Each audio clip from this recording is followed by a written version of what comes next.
दुनिया ना वाकई बड़ी अजीबोगरीब जगहों से भरी है। हाँ बिल्कुल।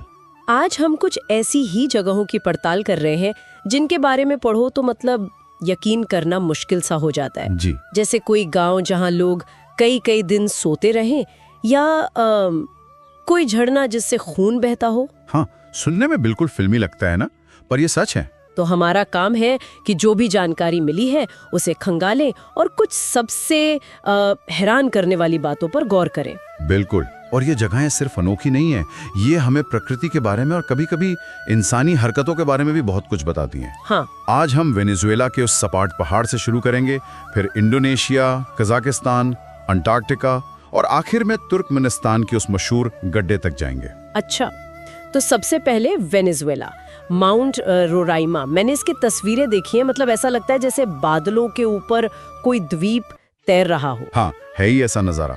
एक विशाल सपाट पठार, टिपुई कहते हैं इसे। और ये बहुत पुराना है, सुना है। जी, धरती की सबसे पुरानी संरचनाओं में से एक है। करीब करीब 2 अरब साल पुराना। ऊंचाई भी काफी है, 2810 मीटर। 2 अरब साल? हाँ, और लाखों साल तक ये दुनिया से बिल्कुल कटा रहा, अलग थलग। अच्छा। तो 1884 में जब सर एवरेट इम्थर्न पहली बार इस पे चढ़े, तब जाकर दुनिया को पता चला कि अरे इसकी चोटी तो एकदम सपाट है और वहाँ एक अलग ही दुनिया है। अलग दुनिया मतलब ये कि वहाँ पाए जाने वाले करीब 53% जीव और पौधे दुनिया में कहीं और हैं ही नहीं। अरे वाह, 53%! जी हाँ, सोचिए, लाखों साल का अकेलापन कैसे बिल्कुल नई किस्म की जिंदगी को जन्म दे सकता है।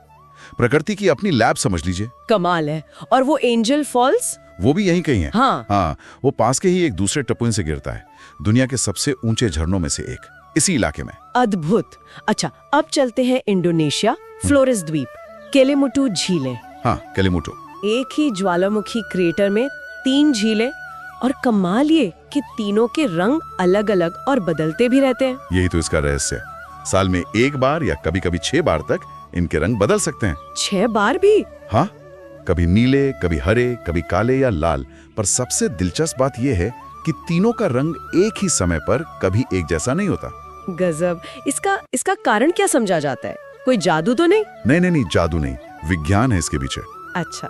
माना जाता है कि झीलों के नीचे जो ज्वालामुखी है वो अभी भी सक्रिय है। उससे अलग अलग गैसें निकलती हैं और वो गैसें पानी में मौजूद खनिजों के साथ रिएक्ट करती हैं। केमिकल रिएक्शन, उसी से रंग बदलते हैं। अच्छा, लेकिन फिर हमेशा अलग अलग क्यों? हाँ, यही सवाल है कि हर झील का रंग दूसरों से अलग क्यों रहता है और ये बदलाव इतने अनप्रेडिक्टेबल क्यों है, ये अभी भी पूरी तरह साफ नहीं है। मतलब प्रकृति के अपने राज हैं अभी। बिल्कुल। भूगर्भीय प्रक्रियाएं कितनी जटिल हो सकती हैं, ये उसका एक उदाहरण है। सही कहा। अच्छा, अब उस जगह की बात करते हैं जो सुनने में ही सबसे अजीब है, कजाकिस्तान का कलाची गांव, सोता हुआ गांव। हाँ, स्लीपी हॉलो। 2013 के आसपास की बात है ये।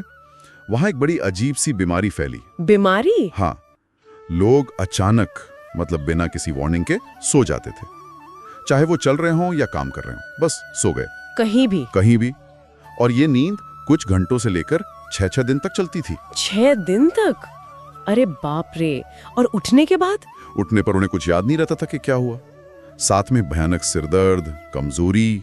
डरावना है ये तो इसका कारण क्या निकला? मतलब कोई श्राप वगैरह तो नहीं था? नहीं, श्राप नहीं, बल्कि एक छिपा हुआ खतरा था। कैसा खतरा? 2 साल तक जांच चली, फिर 2015 में पता चला कि गांव के पास सोवियत जमाने की एक यूरेनियम खदान थी, बंद पड़ी हुई।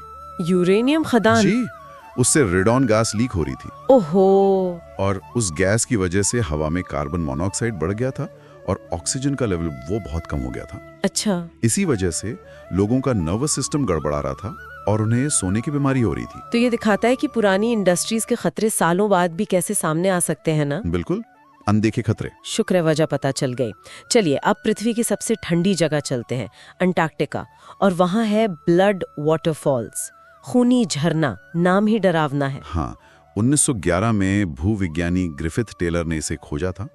टेलर ग्लेशियर से एक झरना बहता है और उसका रंग बिल्कुल खून जैसा, गाढ़ा लाल, सफेद बर्फ पर। सोचिए कैसा लगता होगा। हाँ, सोच सकती हूँ, चौंकाने वाला नजारा होगा। बिल्कुल।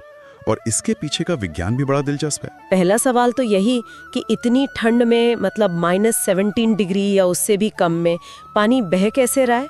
जमता क्यों नहीं? उसका राज है नमक। नमक? हाँ, ग्लेशियर के नीचे एक बहुत पुरानी झील दबी हुई है, लाखों साल पुरानी शायद। अच्छा। और उस झील का पानी बेहद खारा है। समुद्र के पानी से भी करीब 3 गुना ज्यादा नमक है उसमें। 3 गुना? जी, इतने ज्यादा नमक की वजह से पानी का फ्रीजिंग पॉइंट मतलब जमने का तापमान बहुत नीचे चला जाता है, 0 से कहीं नीचे, इसलिए वो तरल रहता है। ओके, समझ गई। और वो खून जैसा लाल रंग, उसका क्या कारण है? उसका कारण है लोहा, आयरन। लोहा पानी में? हाँ, उस दबे हुए पानी में लोहा तो भरपूर है, लेकिन ऑक्सीजन बिल्कुल नहीं है। तो जब ये पानी ग्लेशियर से बाहर निकलता है और पहली बार हवा के संपर्क में आता है, तो हवा की ऑक्सीजन लोहे से मिलती है। तो जंग लग जाता है, जैसे लोहे में लगता है। बिल्कुल वही, आयरन ऑक्साइड बनता है, और यही आयरन ऑक्साइड पानी को वो गहरा लाल रंग देता है। वाओ, मतलब साधारण केमिस्ट्री है, पर माहौल ऐसा है कि नतीजा इतना ड्रामेटिक है। सही कहा, चरम वातावरण में साधारण रसायन विज्ञान का कमाल है। अच्छा, लिस्ट में आखिरी है तुर्कमेनिस्तान का दरवाजा गैस क्रेटर, नर्क का दरवाजा। The door to hell. हाँ, एक बहुत बड़ा गड्ढा है जिसमें 50 साल से ज्यादा से आग जल रही है। 50 साल से? ये बना कैसे? ये एक एक्सीडेंट का नतीजा है। 1971 में सोवियत जियोलॉजिस्ट काराकुम रेगिस्तान में नेचुरल गैस खोज रहे थे, ड्रिलिंग कर रहे थे। तभी जमीन धंस गई, एक बड़ा सा गड्ढा बन गया, करीब 100 फीट गहरा, 230 फीट चौड़ा, और उससे मीथेन गैस निकलने लगी, बहुत ज्यादा मात्रा में। ओहो, तो उन्होंने आग लगा दी? हाँ, सोचा कि ये जहरीली मीथेन गैस हवा में फैले, इससे अच्छा इसे जला दो। उन्हें लगा कि कुछ हफ्तों में गैस खत्म हो जाएगी और आग बुझ जाएगी। लेकिन ऐसा हुआ नहीं। बिल्कुल नहीं, वो हफ्ते महीनों में बदले, महीने सालों में, और आज देखिए 50 साल से ज्यादा हो गए, वो आग लगातार जल रही है। तो जो एक एक्सीडेंट था वो अब एक टूरिस्ट स्पॉट बन गया। हाँ बिल्कुल, ये नरक का दरवाजा अब तुर्कमेनिस्तान के सबसे फेमस टूरिस्ट अट्रैक्शंस में से एक है। अजीब कहानी है। ये हमें याद दिलाता है कि मतलब एक छोटा सा गलत अनुमान या एक चूक के कितने लंबे असर हो सकते हैं। सही कहा, अनप्रेडिक्टेड परिणाम। सही काम। तो ये थी दुनिया की कुछ सबसे अजीब, अद्भुत और रहस्यमयी जगहें जिनके बारे में हमने आज बात की।